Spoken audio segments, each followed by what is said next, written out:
Mga master, magandang balita para sa 100 na mga lucky borrowers ng GSIS dahil namigay ang GSIS ng paraffol para po ito sa mga nag-avail ng MPL Flex. No, sa 100 winners na yan, tig 5,000 pesos ang bawat isa. 56 sa kanila ay galing sa DepEd, 20 galing sa LGUs, 18 galing sa national government agencies, 3 from the government owned and controlled corporations, 2 from the judiciary unit, at isang winner from the government financial institution. So 100 lahat, yan ang mga winners ng paraffol ng GSIS. Ito po ay para sa mga nag-avail ng GSIS MPL Flex.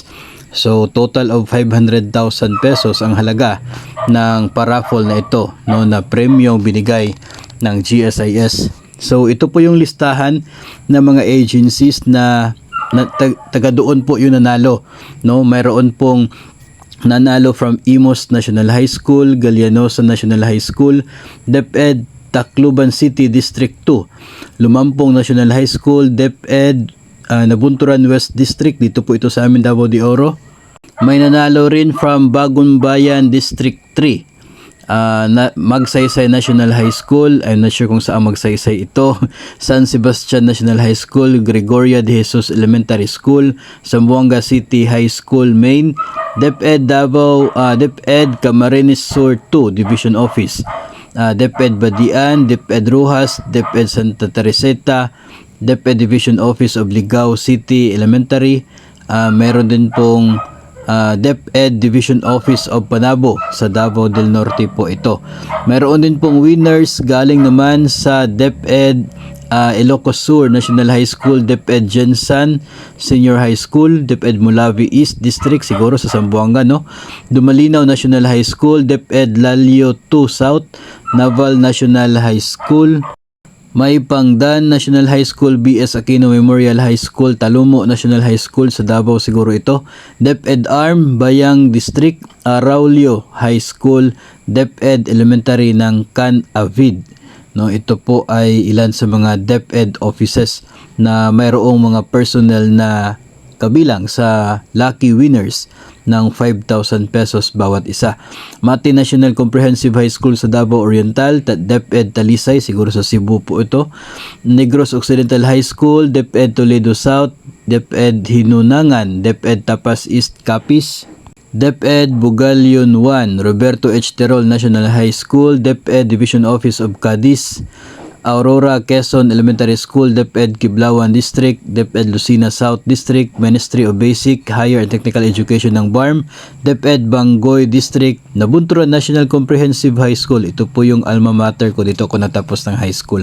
So congrats po sa kung sino man po mga teachers na nanalo ng tig 5,000 pesos galing po sa mga nabanggit natin na mga paaralan at division offices ng DepEd. May dagdag pa po dyan.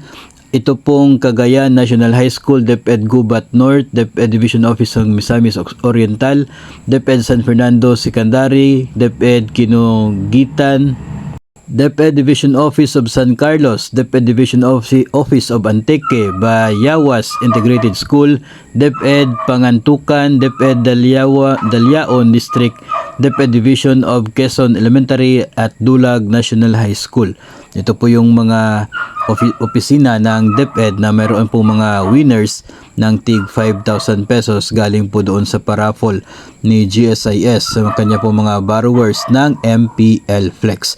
Para naman po sa iba pa mga winners from the LGUs, Municipal Government of Dato Piang, I guess in Maguindanao, Provincial Government of Sarangani, City Government of Caloocan, Municipal Government of Margo sa Tubig, City Government of Pasig, Benguet General Hospital, City Government of General Trias, Provincial Government of Batangas, City Government of Lapu-Lapu, Municipal Government of Binalbagan, Kapalong, then Provincial Government naman ng Misamis Oriental, City Government ng Sorsogon, Apare District Hospital, Provincial Governor's Office ng Bohol, City Government of Victorias, City Government of Kidapawan, Digos, Municipal Government of Santol, Hindi po tayo sure kung saang probinsya ang mga municipal governments na nabanggit po natin. Yung Kapalong po, I guess in Davao del Norte po yon. Tapos yung mga national government agencies naman na mga winners ay galing naman po sa mga sumusunod na ahensya. UP Los Baños, Bicol University, Southern Philippines Medical Center, Cagayan Valley Center for Health Development, Department of Environment and Natural Resources, Provincial Environment and Natural Resources Office, Department of Foreign Affairs, DSWD 12, Northern Negros State College of Science and Technology, Department of Public Works and Highways Main Office, DAR Negros 2, Mindanao State University, Jensan, UP Diliman, Quezon City, DENR Cordillera, TESDA ARM, Civil Aeronautics Board, Surigao del Norte College of Agriculture at Philippine Statistics Office Main Office. Ang GOCC naman galing sa LRT at sa National Irrigation Association Administration Davao City Water District. Meron din pong winner galing sa Regional Trial Court ng Luna at Municipal Trial Court ng San Jose. Hindi din po nabanggit kung saang mga probinsya, at ang galing naman po sa Land Bank Main Office na nag-iisang winner galing sa Government Financial Institutions. Hindi naman po malinaw kung ano po yung naging criteria, pero kung base po sa pagkakaintindi natin ay yung mga borrowers ng MPL Flex ang naging kandidato para sa paraffle na ito na binigay ng GSIS. So ngayong gabi lamang naglabas ang ahensya at nag-post sa kanilang Facebook account at sinasabi na dahil sa confidentiality at privacy reasons ay hindi nila binigay yung mga pangalan ng mga winners, kundi yung mga pangalan lamang ng kanilang mga agencies. So ang GSIS na rin ang magbigay ng notification sa kanila at kung ipaalam kung paano nila maklaim ang kanilang 5,000 pesos na napanalunan galing sa GSIS.